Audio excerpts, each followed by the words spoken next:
Good morning, guys. Today I want to give you a guide on how to avoid scammers.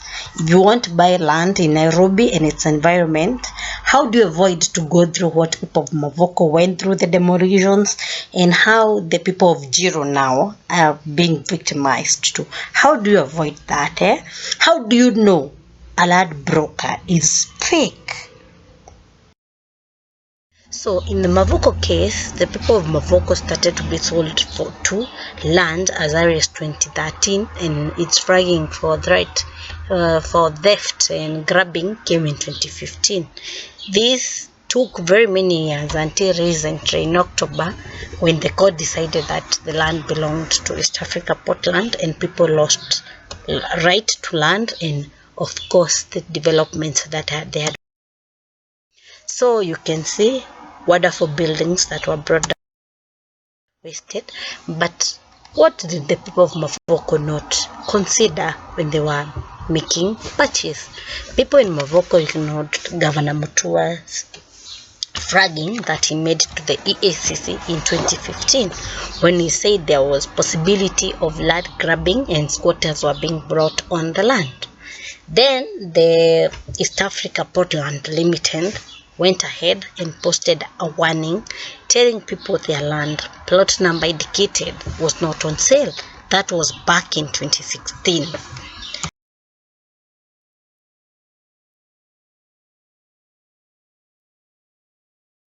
Being in that predicament, first ensure you buy land from reputable land dealers. So the value of an investment is as good as to whom you invest it with. You need a dealer who is honest, who have integrity and respectable. A dealer who has for instance, a real estate firm that has been in operation for years, maybe more than 10, can be more reputable because it has history, not just buying from anybody who says they is selling land and they know somebody who is selling land. So ensure your first contact person promising you land is reputable. Again, ensure you visit the site of the land that you're being told is on sale. Even by virtue of visiting, you can be able to identify maybe this land is on sale and the other is not. So it's important first you visit the site, the serenity and environment, and determine maybe if you'd want to buy there or not. So seeing the land is the first step before you make any purchase. Then, just from the information of the dealer, you can also determine if this data is true or not. The consistency of information is given. For instance, block land number, the location of the land, the history of that land ownership, the available documents on that land, and other information can help you know if that land is actually being sold or true or not. Then also ask and demand to see the title deed of land. Don't just make blind investment. Know whether the land has a title and demand to see it. Just know it, because if it has a title now, you can go to verify if that land is actually belonging to the person claiming it is. So it's very important to see the title deed so that you can verify, check and see whether it is actually that land they are saying is on sale. Then, beyond being shown a title deed, you need to do more. Go and conduct a due diligence. This is going back, making an independent visit, now without the seller or the real estate agent with you. Go see, talk with people in the locality you're going to buy land. Know the neighbors. Hear about the history of that land ownership. Know the economic activity of the area. Know whether the land is accessible. Know the weather. Maybe when it rains, that land cannot be accessed. Know issues of weather. Is it secure? Can you be marked when you are late? Know the culture of your neighbor. Maybe are they Christian, Muslims? Would you be comfortable living in that area? It's vital to know that, because it's through that you may uncover issues such as land with the litigation history. So when you hear from a neighbor that the owners are fighting over who owns the land, then that is one of the things you should learn away from. So just check whether that land has characteristics of the land you'd want, and it's from with that now you can go ahead and make. Then validate the land value. For instance, know the land value. Know how much you should pay for land in that locality. Get a valuer who can help you identify the prevailing market price of that land. Again, price should help you identify whether you're being scammed or not.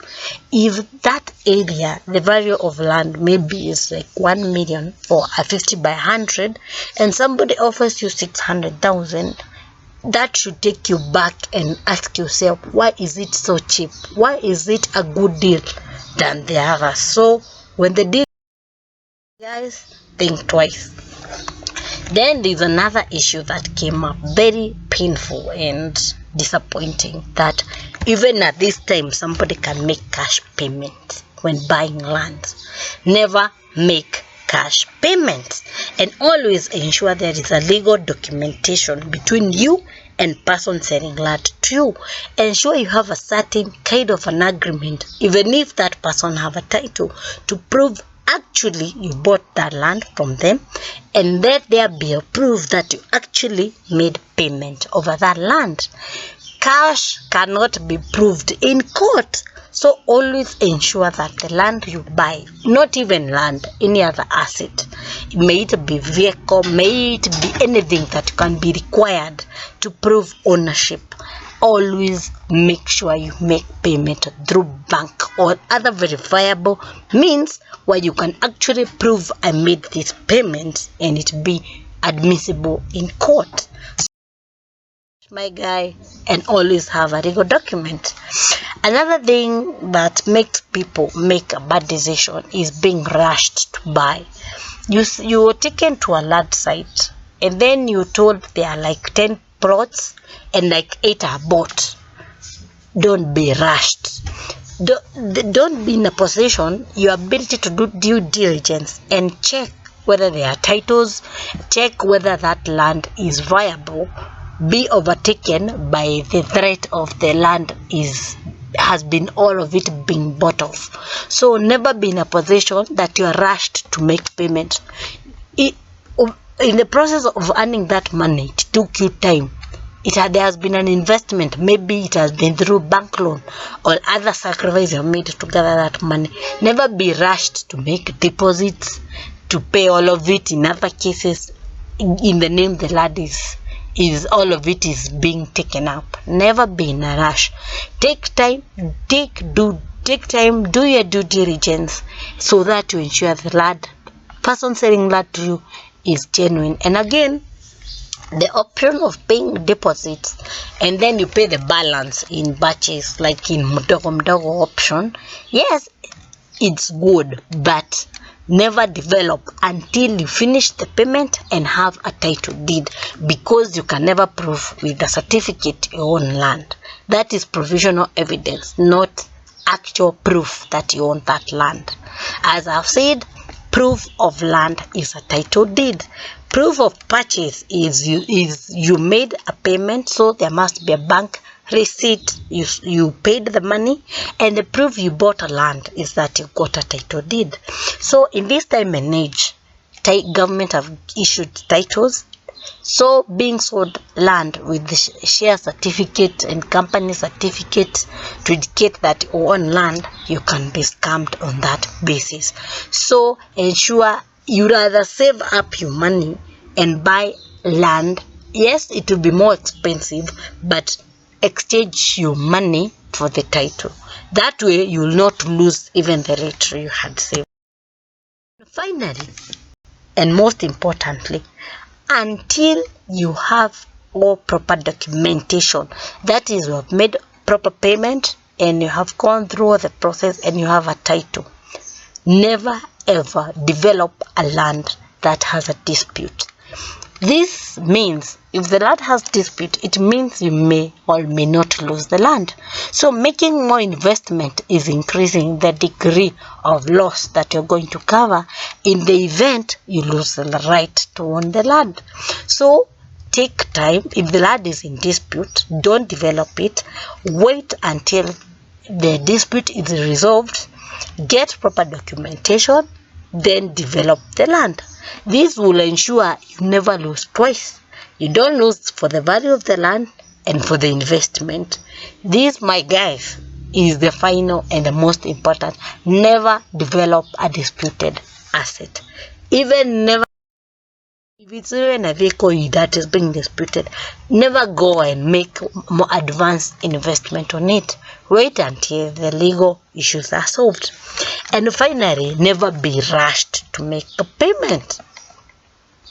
Because if you make a small payment, if the land is valued at $1 million, if you make a deposit of 200, you'll go following 200 and make another 100 and another 100. At the end of the day, you may lose all the 1 million. But what got you there is the deposit of 200. So never be rushed to make a payment. Take your time. Do your due diligence. Let your conscience take part.